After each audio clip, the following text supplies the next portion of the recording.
Assalamualaikum warahmatullahi wabarakatuh. Perkenalkan, nama saya Megawati A, stambuk A2122010. Saya mahasiswa PPG Prajabatan tahun 2022 di Universitas Tadulako. Pada kesempatan kali ini, saya akan menjelaskan mengenai perjalanan pendidikan nasional. Pemerintahan kolonial pertama kali membuat sekolah untuk keturunan Eropa dan anak prinyai pada tahun 1812. Kemudian, pada tahun 1854, pemerintahan kolonial mendirikan sekolah. Sekolah itu antara lain Sekolah Bumiputra dan Sekolah Bupati. Dalam sekolah ini, pengajarannya dilakukan seperlunya saja, seperti mengajarkan cara membaca, menulis, dan berhitung. Tujuan dibentuknya sekolah ini yaitu pemerintahan kolonial mendapatkan pekerja dengan pemberian upah yang murah. Kedua, sebagai bentuk atau usaha untuk membantu usaha dagang. Ketiga, bekerja di bawah pemerintahan Belanda. Setelah itu, pada tahun 1920, Bapak Ki Hajar Dewantara mendirikan sekolah yang bernama Taman Siswa, di mana tujuan dibuatnya untuk memerdekakan pendidikan rakyat Indonesia dan melahirkan cita-cita baru, yaitu perubahan radikal dalam pendidikan dan pengajaran. Pada tanggal 1 Oktober 1932, pemerintahan Belanda mengeluarkan sebuah aturan. Aturan itu adalah izin sekolah liar.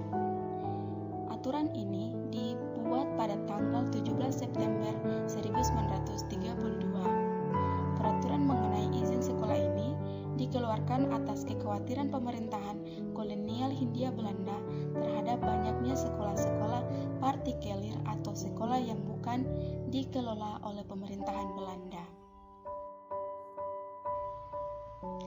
Di masa kedudukan Jepang pada tahun 1942 sampai 1925, setelah melengser kekuasaan Belanda di Indonesia, sistem pendidikan yang dibuat oleh kolonial diganti. Pertama, yaitu bahasa Indonesia dijadikan bahasa resmi pengantar pendidikan, menggantikan bahasa Belanda. Kedua, sistem pendidikan diintegrasikan. Pendidikan berdasarkan kelas sosial yang sebelumnya berlaku di era Hindia Belanda dihapuskan.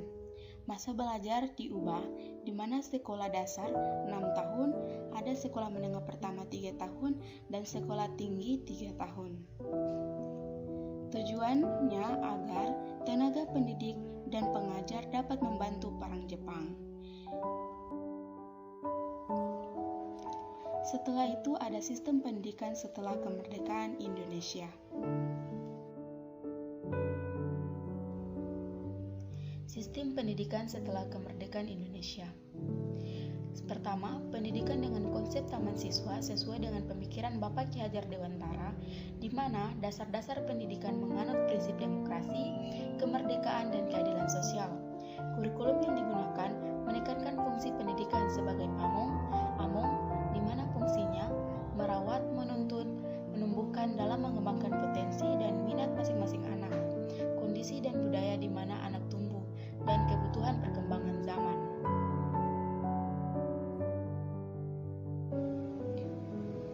Perkembangan kurikulum di Indonesia.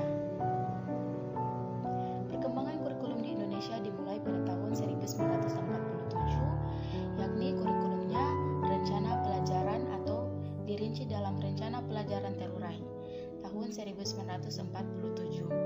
Kedua, rencana pendidikan sekolah dasar tahun 1960. Selanjutnya ada kurikulum sekolah dasar tahun 1968, kurikulum PPSP tahun 1973, kurikulum sekolah dasar tahun 1975, kurikulum 1984, kurikulum 1994, kurikulum 1996, 1997, revisi kurikulum 1994, kurikulum berbasis kompetensi atau KBK, kurikulum tingkat satuan pendidikan KTSP pada tahun 2006. Selanjutnya ada kurikulum 2013 tahun 2013 dan kurikulum darurat tahun 2020 serta saat ini digunakan kurikulum merdeka tahun 2022. Bisa saya jelaskan, lebih dan kurangnya saya mohon maaf. Saya ucapkan terima kasih yang sudah menonton.